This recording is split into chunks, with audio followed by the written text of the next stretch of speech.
Hello, everyone, and welcome to this edition of Amateur Golf Talk Live. I'm your host, Shan Coughlin, and on the air with us today is a very special guest from across the way. It is Mr. Brendan Keogh from Swing, which is swinggolfireland.com. Brendan, welcome to the show.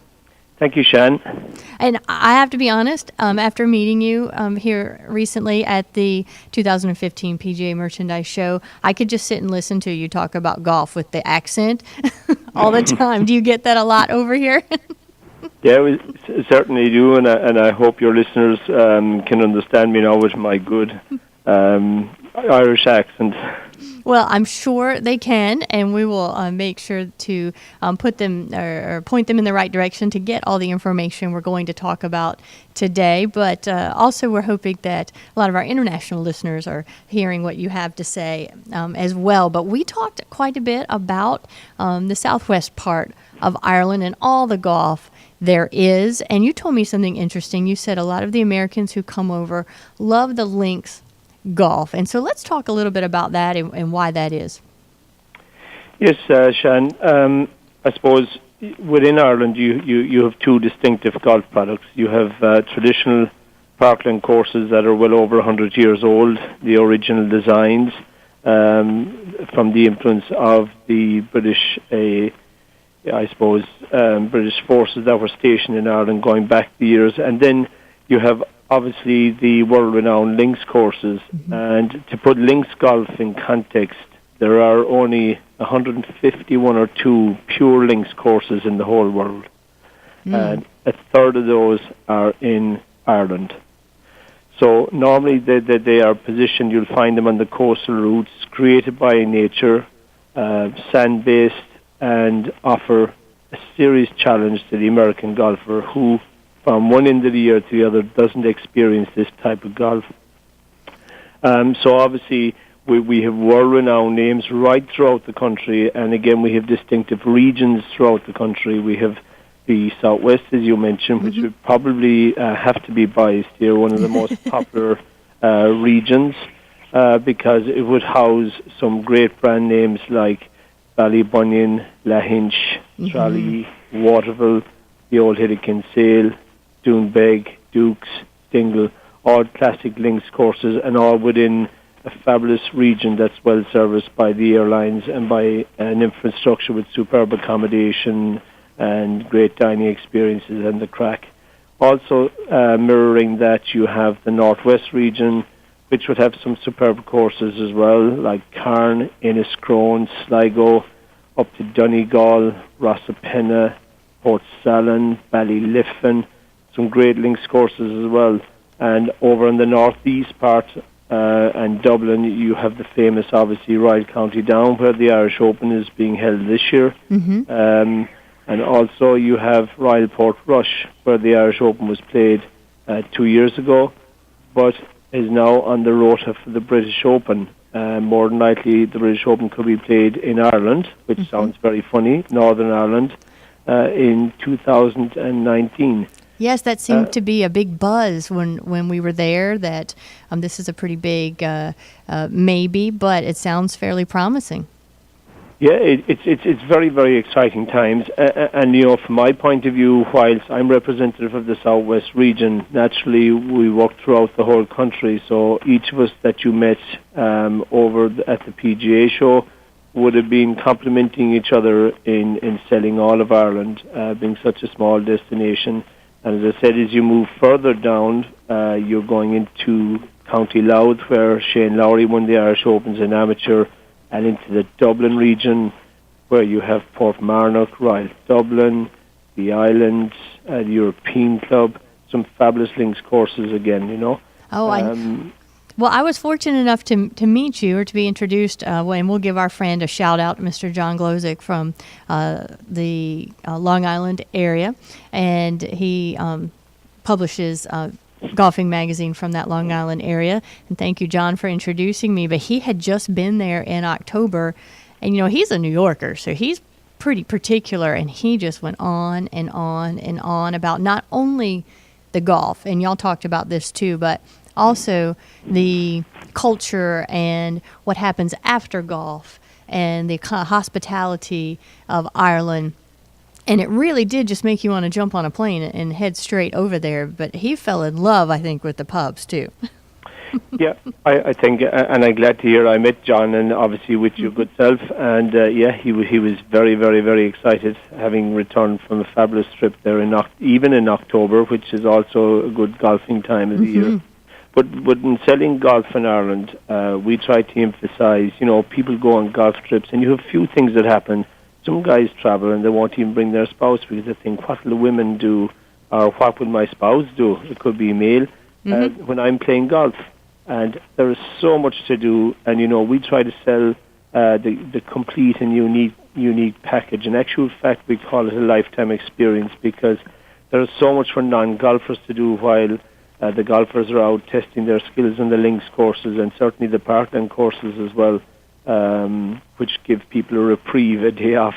But Yes. you have so much, as you say, culturally. Ireland is steeped in history, steeped in tradition. We have actually historic sites that are older than the pyramids, Wow. So we are steeped in heritage going back to the Druids, and obviously the Norse, the Normans, and the Vikings had a huge influence throughout our era and the early Christian times. So there's a lot of churches, a lot of old graveyards, monuments, lots of things to see, and of course the beauty of the countryside is second to none. And as John then affectionately spoke about, was the pubs. Right. And at night, we certainly, food in Ireland, even dining in Ireland before you hit the pub, Right. Our food has improved immensely. We now have television programs with celebrity chefs, and food is becoming a big thing. People are learning how to cook, and the restaurants compete against each other. And once you have eaten a sumptuous meal, then it's you retire to the pub, where within 2 hours of being in a pub, some of the local people can become your lifetime friend. That's how good it is. Oh, so we heard some of the stories, and it sounded just like that. And, you spoke of it being a small destination, and I guess I wasn't aware. I mean, I know Ireland is not a very big country, but I believe you said only 450 miles from north to south? 450 miles Right. from north to south and approximately 150 miles east to west. So that gives you a dimension. I mean, the population of Ireland total is 6 million. That would be 4.5 million in the Republic and 1.5 million in the Northern Ireland. Wow. So it's a very, very small population, very intimate country. Now, whilst we have motorways, obviously some of the roadways out to links courses, etc., would have to take some negotiating. Right. And we do drive on the left-hand side of the road. Yes. But as one good client of mine one time said, Brendan, he said, you drive on the wrong side of the road over there. And I thought it was very, very interesting. Yeah. It all Yeah. depends 'Cause on where you're looking from. it depends on where you're coming from. Absolutely. Exactly. And what another surprise to me, and you pointed out that you were the most western point of Europe, and the way the countryside on that western edge, I'll call, or western coast is, with all the water coming in and out, forming these, I guess I don't know what the waterways would be called, but almost jagged ridges in there is interesting. Yes, you would have naturally, as I mentioned, Ireland's most westerly country on the European bloc, and being an island, and it's affected by the Gulf Stream coming from the Gulf of Mexico. So we get all sorts of various climates. It's warm, temperate climate, but certainly the coastline, you can see where from centuries and centuries of being bombarded by the ocean, you have fabulous inlets, some created by the Ice Age, but it creates this vista and this seascape and landscape that's second to none, And along that route, we have a famous route now called the Wild Atlantic Way, Okay. which is a new branding, a new brand by the tourist board. And literally what it is a route from Mallinhead in the northern tip of Ireland all the way down to the old head of Kinsale on the western seaboard, and it's going to measure 1,500 miles. Wow. It's going to be one of the longest walking routes in the world. So that's going to give great strength and added strength to us, and a lot of our links courses are on that western seaboard. And as I mentioned to you about Dingle, the 10th hole in Dingle, the par 3, Yes. and you look out towards the Atlantic Ocean, and you see some of the islands, and it says "Next Stop America." I thought that was really fun. So in Ireland, folks, we have a sign that says "Next Stop, United States of America." That is, yeah, I would not expect that. I would not expect to see that. So I bet that's some great conversation pieces. Well, I want to let everyone know where they can get some additional information. Y'all have a fabulous website at swinggolfireland.com. It has some very specific information, including how to get to Ireland. There's several international airports and even some ferries from other cities, European cities, that will take you right there. But do you want to briefly mention how most of the folks from the United States get to Ireland? Yes, I mean, Ireland has four international airports. Mm-hmm. When I think of Belfast in the north, Dublin being the largest, Mm-hmm. and then down the southwest region where we are, you have Shannon International Airport and Cork International Airport. Mm-hmm. Now, Shannon and Dublin and Belfast have flights during the season, daily flights in from the likes of Boston, Chicago, New York JFK, Newark, Atlanta, Los Angeles, Philadelphia. So the region is very well serviced, and for anyone who's to get connecting flights, they obviously can get them in New York and Boston, Chicago. Right. And most of the flights arrive in the morning time, so it gives you the whole day to either relax or play around the golf, so you can use that day. Obviously, the flights depart in the morning, so one of those dates is your departure date. So we're very well serviced from the United States, from the East Coast, and now, as I say, from Los Angeles. There are going to be daily flights during the season as well. So that's going to be fantastic. And one thing I might stress for you, Shannon, Yes. is that now with the dollar, because the euro is going to weaken against the dollar over the next year because we're printing money in Europe.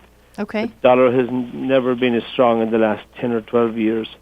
So it's making it good value for money now to travel to Ireland. And I'll also point out one thing, since I'm on the East Coast, for our coastal folks, it takes less time to fly to Ireland than it does to fly coast to coast in the United States. So I thought that was interesting. Yeah, it actually might not be less time, but certainly I have been on board flying from New York, and with downwinds, it has taken us just 5 hours and 40 minutes. Wow. To get to Shannon, which is only like a good car ride. Normally the flights would be about 6.25 hours. Coming back maybe against the winds, about 7-hour flights. Okay. But as I said, it's very, very, very easy, short step. It sounds far, but it's not really, when you're talking about 5.5 hours. No, and again, the beauty, and folks, I would encourage you to definitely check out the website, request some information. The pictures alone will make you salivate waiting to get there. My husband, I think, is already planning our trip, so we know where to go, right? Yes, well, we hope you'll be our guest. Absolutely. Well, thank you so much, Brendan, for coming on and sharing some additional information about how to golf in Ireland, what the courses are like. And I know it's just the tip of the iceberg, if you will, of all the information that is out there. And we hope that you'll join us again soon for even more. Okay, Shannon, and thank you very much for having me on the show at such short notice. It's great. All right. Folks, that is Brendan Keogh, the Chief Executive of Swing Southwest Ireland Golf Limited. TGD Radio and TV are produced and broadcast by the Zeus Radio Network for thegolfdirector.com. When visiting the Golf Director, navigate over to our featured golf course pages where you'll find up-to-the-date information about course conditions, specials, and much more. If you need help with your next golf vacation, give us a call here at 844-GO-GOLF-1. That's 844-GO-GOLF-1, 844-464-6531. All of our TGD programming is archived for listening and viewing on demand, so to catch up on a show you might have missed, click on the TGD Radio and TGD TV tabs in the menu at thegolfdirector.com. This is Shan Coughlin, and on behalf of our guest today, Mr. Brendan Keogh of swinggolfireland.com, we thank you for tuning in, and there's more TGD golf news and information coming up next, so don't go anywhere.